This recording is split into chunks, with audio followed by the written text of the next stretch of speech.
L'une des opérations les plus élargies de l'armée israélienne en Syrie contre des cibles des forces Quds iraniennes et des forces syriennes. La zone de l'aéroport de Damas, dont ont été tirés les missiles sur Israël lundi matin. La région du Hermon syrien, où sont positionnées, on le sait, des milices iraniennes. Et Sheikh Meskin, des positions d'observation de l'armée syrienne. Pour le Premier ministre Benjamin Netanyahou, l'Iran avait été prévenu, on l'écoute. J'ai précisé que quiconque veut nous frapper en paiera le prix. C'est ce que nous avons fait ce soir contre les cibles militaires de la force Quds iranienne et des cibles du régime en Syrie après le tir de roquettes la nuit dernière contre Israël. Nous continuerons à préserver la sécurité d'Israël. Et puis sur cette photo, le moment est immortalisé. Naftali Bennett, ministre de la Défense, est en train de signer l'autorisation de l'opération avec son attaché militaire, Ofer Winter. Israël avait été clair, l'Iran ne pourra pas imposer de facto ce qu'il fait via le Hamas et le djihad islamique dans la bande de Gaza. À chaque roquette tirée contre son territoire depuis la Syrie, Tsahal frappera et frappera fort. Objectif, garder la mainmise sur les opérations sécuritaires, ce qui pose un problème supplémentaire au renseignement militaire israélien, car les autorités iraniennes et leur chef militaire Qassem Soleimani ne parviennent toujours pas à se venger. Une guerre des nerfs et des armes entre l'Iran et Israël. C'est le thème de ce numéro de défense à travers nos invités exceptionnels. Pour commencer d'ailleurs, je reçois notre premier invité, celui qui pense, planifie et développe les nouvelles technologies de défense antiaérienne israélienne.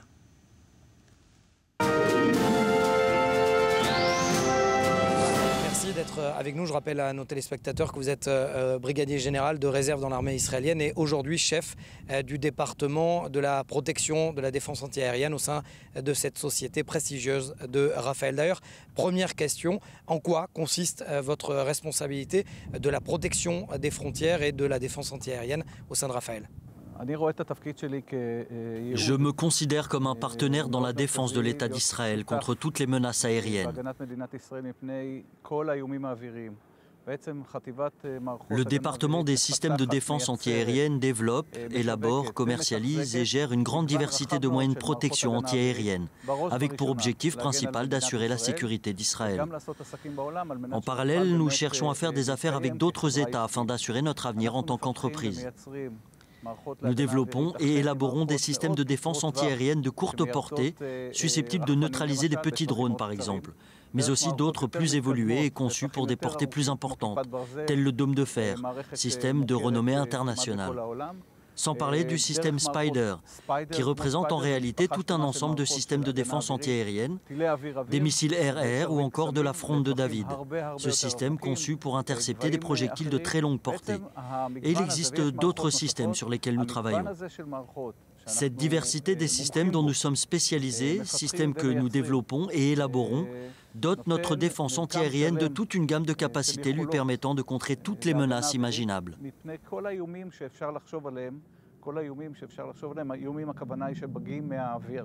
Alors parlons de l'attaque contre les installations pétrolières en Arabie Saoudite. Est-ce que d'abord vous avez été surpris ?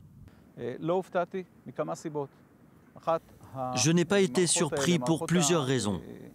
Tout d'abord, parce que le mode opérationnel des attaques qui ont visé les installations pétrolières en Arabie Saoudite ne nous est pas étranger et n'est pas nouveau.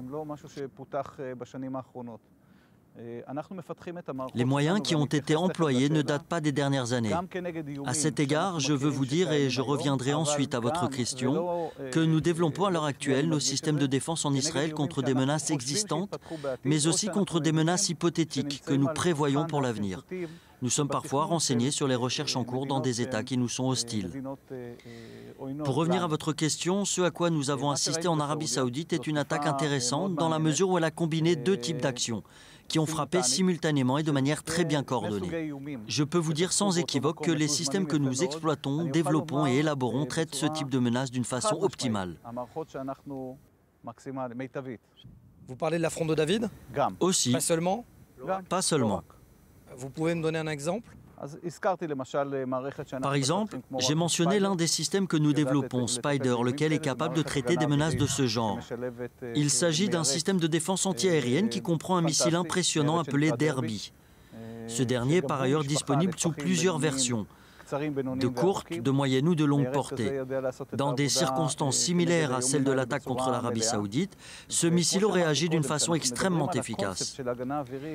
Comme je l'ai souligné, lorsque nous parlons de défense antiaérienne, il est important de garder à l'esprit qu'il existe plusieurs couches de protection. Non seulement en termes de hauteur, mais surtout en termes de portée et d'adaptation aux différents types de menaces. Par exemple, un système peut s'avérer très efficace uniquement pour une menace de portée moyenne. Il est ainsi nécessaire que le système puisse combiner des capacités en mesure de répondre à plusieurs types de menaces à la fois. Cette combinaison permet d'assurer une défense optimale. À ce propos, je peux vous assurer que la Fronde de David est le système le plus sophistiqué qui existe au monde aujourd'hui et qui soit capable de traiter une grande diversité de menaces. Dès le premier jour, ce système a été certes conçu pour traiter les menaces déjà existantes, mais aussi celles de la prochaine génération.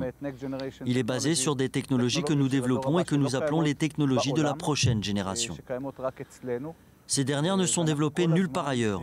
Nous sommes en permanence préoccupés par l'idée de donner des capacités au système afin de pouvoir traiter des menaces prévues pour dans 5 ans, voire même plus. C'est-à-dire que vous êtes en train de me dire que finalement, les missiles qui ont été tirés en Arabie saoudite ne pourront pas ou ne pourraient pas atteindre les installations stratégiques des entreprises d'ammoniac à Haïfa ou d'autres sites stratégiques militaires en Israël?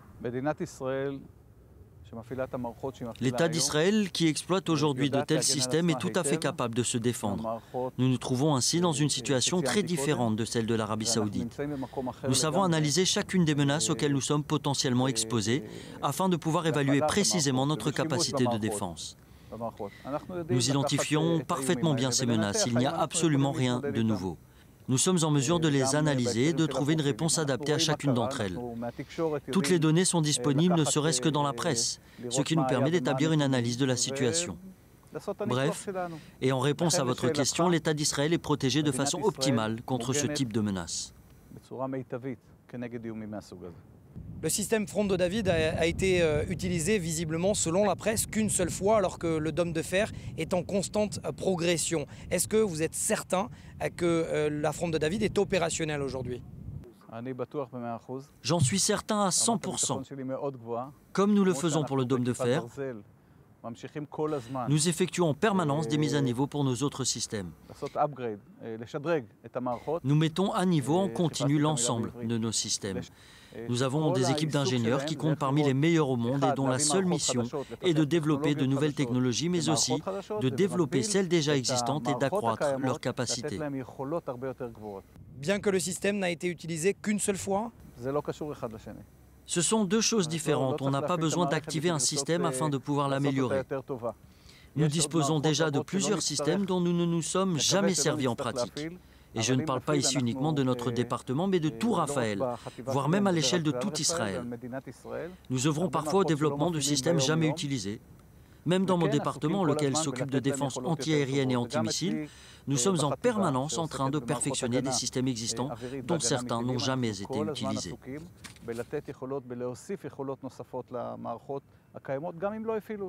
Pinning Yongman, est-ce que les Libanais, les Syriens, voire d'autres groupes, d'autres États vont être surpris par la qualité de la Fronde de David? Elle n'aura pas besoin de les surprendre, elle fera simplement son travail de façon optimale. Vous pouvez expliquer comment ça marche concrètement? De façon générale, oui. Comme les autres systèmes de défense antiaérienne, la Fronde de David est un système dont l'activation est différente du Patriot ou du dôme de fer. Le concept même est différent. Compte tenu de sa portée, extraordinairement importante, et de son enveloppe de protection, c'est un système terrestre qui ne fonctionne pas sous forme de batterie à déployer dans des zones précises, à l'instar du Patriot ou du dôme de fer précédemment mentionné. C'est au contraire un système terrestre, ce qui signifie qu'à partir d'un seul point, on assure la défense d'un périmètre très vaste, qui couvre en l'occurrence toute la superficie israélienne. Il fonctionne de la façon suivante. Les menaces sont tout d'abord identifiées sur la base d'un champ de vision très large. Ensuite, elles sont analysées avec une grande précision. Puis, l'ordre est donné pour lancer un ou plusieurs intercepteurs dans l'air en fonction de l'ampleur de la menace. Enfin, cette dernière est neutralisée dans un mouvement extrêmement rapide. À partir du moment où l'intercepteur est lancé, il ne peut rater sa cible. Bien que selon la presse, et je précise selon la presse uniquement, il y a eu un échec en Syrie. Premièrement, je ne suis pas responsable de ce qui est publié dans la presse. Deuxièmement, je suis une industrie. Je sais ce que je fournis. Je n'active pas les systèmes. Même si je suis un général de brigade de réserve, je ne suis pas autorisé à les activer et je n'ai d'ailleurs pas les moyens de le faire. Je connais toutefois ce que nous fournissons, ces systèmes que nous développons, élaborons et livrons à l'usager. Le commandement de la défense aérienne de l'État d'Israël. Par conséquent, je ne suis pas concerné par tout ce qui circule dans les médias. Je suis une industrie. Est-ce qu'il y a suffisamment de munitions de la fronde de David en Israël si jamais il y a une guerre généralisée dans la région? Vous en êtes certain? Absolument. Il en faut toujours plus, certes. Mais je peux vous assurer qu'Israël dispose de munitions largement suffisantes pour la durée d'un vaste conflit. Pini Youngman, ça sera ma dernière question. On a l'habitude de comparer les armes, notamment ici en Israël. Est-ce qu'on peut comparer les systèmes ultra perfectionnés russes, S-300, S-400, avec les systèmes de la fronde de David? Il est impossible de comparer. Parce que la technologie et la performance de la fronde de David sont de loin bien meilleures.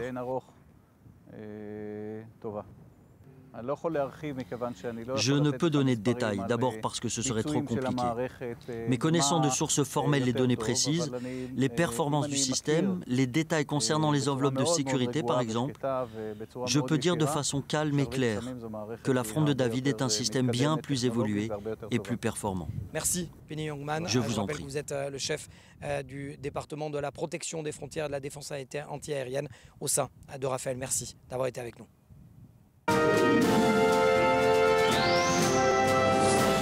L'un des exercices aériens les plus sophistiqués qui a eu lieu en Israël. Blue Flag, c'est son nom, en présence des escadrons allemands, italiens, grecs et américains. L'occasion de tester pour la première fois des batteries de missiles Patriot contre des avions de 5e génération, les F-35, comme si la réalité avait dépassé la fiction, comme on l'a vu lors des frappes israéliennes en Syrie. Reportage. L'Union a toujours fait la force, y compris dans les airs. Bienvenue à l'exercice international Blue Flag, version 2019, dans le sud du désert du Negev. L'accent est mis cette année sur les nouvelles technologies et des nouvelles menaces. La première fois que des batteries d'antimissiles Patriot se joignent aux exercices. Nous prévoyons des ennemis disposant d'armes très sophistiquées comme des batteries de missiles antimissiles Patriot qui reprennent les systèmes S-300 russes et d'autres systèmes dont disposent nos ennemis. Notre mission est de vaincre ces menaces. C'est exactement ce à quoi nos F-35 israéliens et italiens s'entraînent. Il y a 2 ans, 8 pays avaient participé. Cette année, 5. Israël, bien sûr, les États-Unis, l'Allemagne, l'Italie et la Grèce. Mais l'objectif est le même, le travail en équipe. 35 avions étrangers aux côtés de 31 appareils israéliens. Les pilotes israéliens et étrangers volent ensemble, comprennent ensemble les scénarios, comment ils vont agir dans les airs. Nous travaillons tous sur le même réseau de communication interne, nous voyons les mêmes menaces, les mêmes cibles. Nous agissons ensemble pour atteindre notre mission. À chaque fois que nous venons ici et à chaque fois que nous nous entraînons, nous pensons être de plus en plus forts. C'est ça que nous cherchons en participant à cet exercice. Et face aux menaces iraniennes et de ses proxys, il n'y a quasiment plus aucun jour sans que l'armée de l'air israélienne ne soit en action ou sur le qui-vive dans la région. Alors pour être constamment efficace, il faut savoir analyser et adapter sa stratégie. Nous avons l'habitude de gérer nos propres menaces, de se baser que sur un avis. Mais lorsque vous avez d'autres pilotes, d'autres pays, des pilotes de l'OTAN, nos amis américains, nous pensons ensemble comment trouver une solution. L'objectif de cet exercice international Blue Flag 2019, bien sûr, c'est de partager son savoir, d'échanger son expérience, mais on ne parle pas ici d'action coordonnée, mais la seule présence des avions de 5e génération de F-35 suffit à comprendre qu'on parle ici également d'opérations bien au-delà des frontières de l'État d'Israël, voire en Iran ou au Yémen.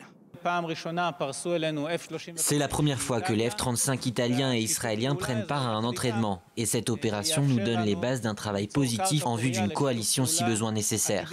On s'entraîne à tous les types de scénarios auxquels le pays est et devra être confronté. Il s'agit d'opérations proches ou très loin de nos frontières. Le F-35 développe des capacités de collecte de renseignements pour lui et pour les autres équipages autour de lui et de facto renforce notre supériorité aérienne sur toutes les zones de combat.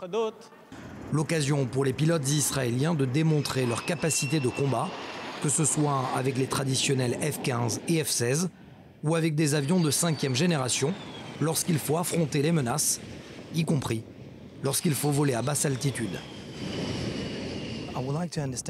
Avant tout, je vous remercie d'avoir accepté notre invitation dans le magazine Défense. Et j'aimerais savoir quel type d'enseignement vous recevez ici sur le terrain. Ici, sur le terrain, nous apprenons comment chaque pays conçoit ses plans de mission. Nous apprenons ce qui est important pour chaque pays, comment nous pouvons y intégrer nos forces et nos capacités, et ensuite les exécuter. Et si dans le passé quelque chose n'a pas fonctionné, nous tirons des leçons de cet échec et déterminons comment nous pourrions nous améliorer lors des prochaines missions. Comment définiriez-vous le professionnalisme des pilotes israéliens? Est-ce que vous avez remarqué une différence entre ces pilotes-là et les vôtres? Leur professionnalisme a été exceptionnel. Nous mettons en place tous les scénarios tous les jours avec tous les chefs de mission et nous nous assurons que tout le monde est en sécurité dans les airs et apprenons beaucoup d'eux. Leur professionnalisme et leur accueil ont vraiment été excellents. Est-ce qu'il y a une différence dans les techniques de combat entre les pilotes israéliens et américains? Il y a beaucoup de similitudes dans de nombreuses techniques, mais les avions et leurs capacités sont différents.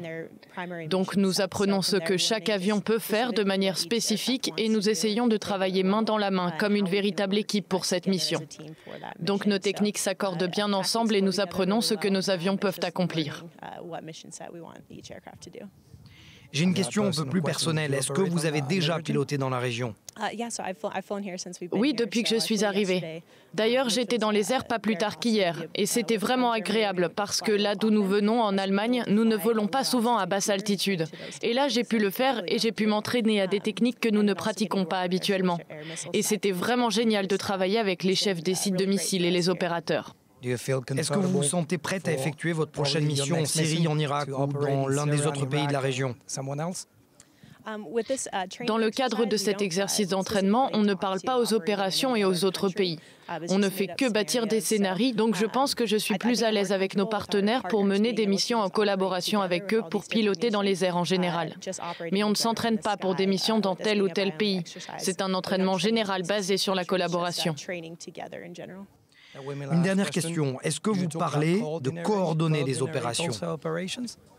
Pas de manière spécifique. Ce que nous faisons ici est très générique. Comme je vous l'ai dit, on apprend surtout à travailler en coopération et à chercher tous ensemble des moyens d'améliorer nos techniques et nos façons d'opérer. Merci beaucoup.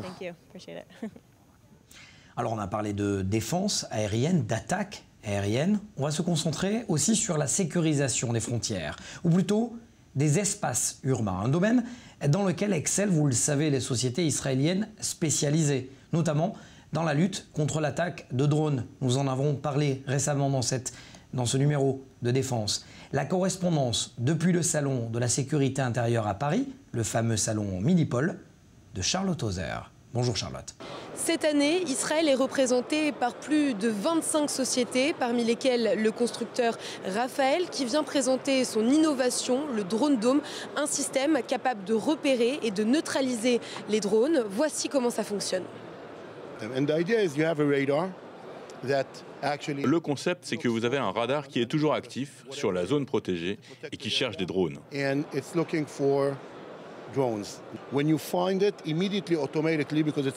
Lorsqu'il le trouve, il a une vue optique qui le positionne directement sur le drone et qui confirme que c'est la cible localisée.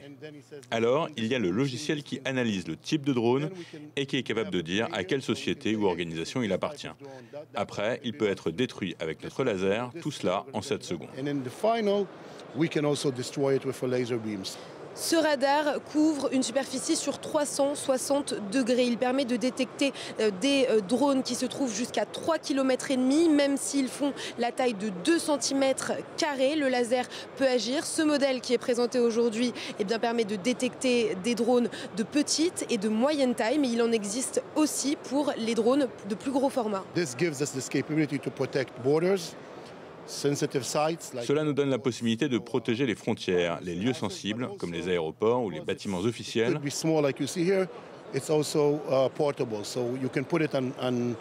Comme il existe une version miniature, cela peut être placé sur des véhicules. Par exemple, sur un événement comme le Tour de France, il peut être utilisé pour protéger toute une zone.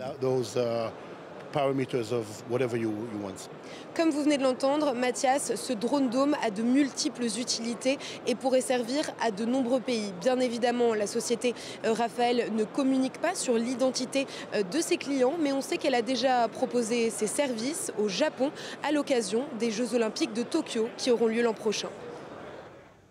Alors on continue dans Défense de parler de l'Iran et des menaces proférées par l'Iran. Norman Roll, bonsoir, ancien cadre supérieur de la CIA en charge du dossier iranien justement au sein de l'agence de renseignement américain. Vous êtes depuis Washington, vous avez travaillé sous 5 présidents américains. Ma question est simple, est-on arrivé à une voie sans issue aujourd'hui avec l'Iran ? L'Iran continue à défier les attentes internationales au sujet de son programme nucléaire, mais continue à mener des actions irréversibles. La stratégie iranienne est essentiellement de rester dans l'accord tout en continuant à exercer une importante pression sur différents acteurs internationaux, ce qui va obliger les États-Unis à lever les sanctions. Mais qu'il s'agisse des États-Unis ou de l'Iran, aucun des deux camps n'a l'intention de changer de position dans un avenir proche. Donc cela veut dire que l'Iran va continuer de s'éloigner de l'accord. Concernant l'annonce relative à l'enrichissement d'uranium à Fordo, il est important de souligner que de nombreux experts considèrent que c'est une centrale nucléaire trop petite pour envisager la fabrication d'une bombe atomique, mais qu'elle a juste la bonne taille pour mener un programme d'armement. C'est un site qui est également très lourdement protégé. L'Iran n'a aucune raison de posséder ce genre d'installation. Et c'est une nouvelle étape très dangereuse. Est-ce que la non-intervention des Américains et des Saoudiens ne pousse pas justement les Iraniens à agir sans craindre des représailles ?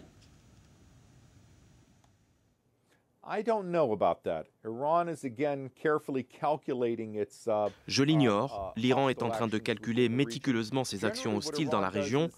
Généralement, l'Iran effectue des frappes à plusieurs endroits différents. Ils ne font pas systématiquement la même chose à chaque fois. Mais je crois que l'absence de réaction de la part de la communauté internationale contre l'Iran est plus importante qu'une réponse militaire spécifique. L'Iran a attaqué des pétroliers dans le Golfe, et d'ailleurs cela a été filmé, et la communauté internationale n'a pas réagi. Même chose quand l'Iran a attaqué Abqaiq en Arabie Saoudite, a fourni des missiles balistiques et des drones aux Houthis et des équipements similaires au Hezbollah libanais. Tout ça a été possible parce que la communauté internationale ne fait rien. Je pense que cette absence de réaction est plus importante qu'une quelconque riposte militaire des États-Unis, et c'est cela qui permet à l'Iran de continuer à mener ses actions. Norman Roll, vous étiez présent dans les réunions à la Maison-Blanche lorsqu'Israël, c'est-à-dire Benyamin Netanyahou et Ehud Barak, lorsqu'il était à l'époque ministre de la Défense, venait chercher le soutien des États-Unis à une frappe préventive contre des chasseurs israéliens, contre les installations nucléaires iraniennes. Est-ce que cette fois, vous pensez que l'administration Trump va aller dans le sens de Jérusalem si la décision d'attaquer est prise ? Well, I need to be clear. I'm not going to comment on what Israel may or may not have asked the United States. Je vais être très clair. Je ne ferai aucun commentaire sur ce qu'Israël a demandé ou non aux États-Unis. Mais je vous dirai que le gouvernement actuel, tout comme celui de Barack Obama ou de George W. Bush, continue à suivre une architecture diplomatique qui s'articule autour de 3 piliers. Premièrement, éviter une nouvelle guerre dans la région.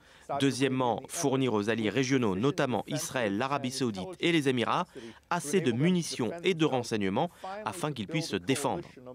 Et enfin, troisièmement, bâtir une coalition parmi les alliés qui ne sont en général pas très enthousiastes en Europe et à l'ONU. Concernant les frappes contre l'Iran, le président Obama en personne avait déclaré que dans le cadre de l'accord, si l'Iran entreprenait de s'armer, toutes les anciennes installations aux États-Unis continueraient d'exister et qu'ainsi une activité militaire pourrait toujours être envisagée. Et je crois que pour les États-Unis, la ligne rouge serait certainement une attaque contre des Américains dans la région. Mais personnellement, je ne pense pas que l'Iran attaquera Israël de manière directe dans un futur immédiat.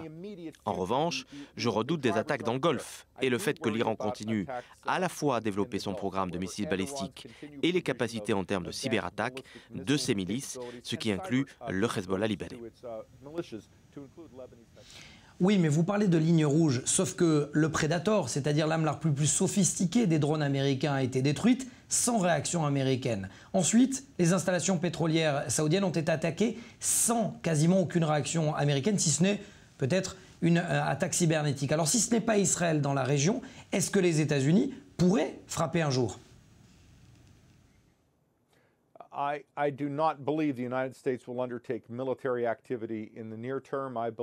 Je ne crois pas que les États-Unis vont engager une activité militaire à court terme.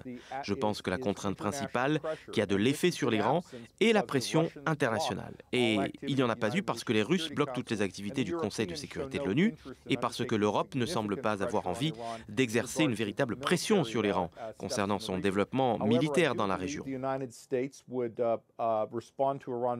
En revanche, je suis persuadé que les États-Unis riposteront militairement si leurs ressortissants ou installations sont attaqués de manière significative. Et je crois que les États-Unis continueront à fournir à Israël ainsi qu'à ses partenaires dans le Golfe le soutien militaire et les renseignements nécessaires à leur protection.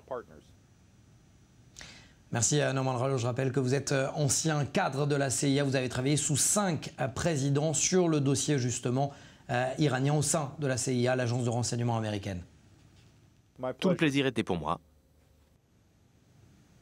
Voilà, cette édition de Défense est terminée, vous l'avez compris. Nous avons parlé essentiellement des menaces iraniennes et de la manière dont Israël, et avec le soutien des États-Unis, peuvent la contrer, justement, ou peuvent les contrer, ces menaces. Merci de nous avoir suivis.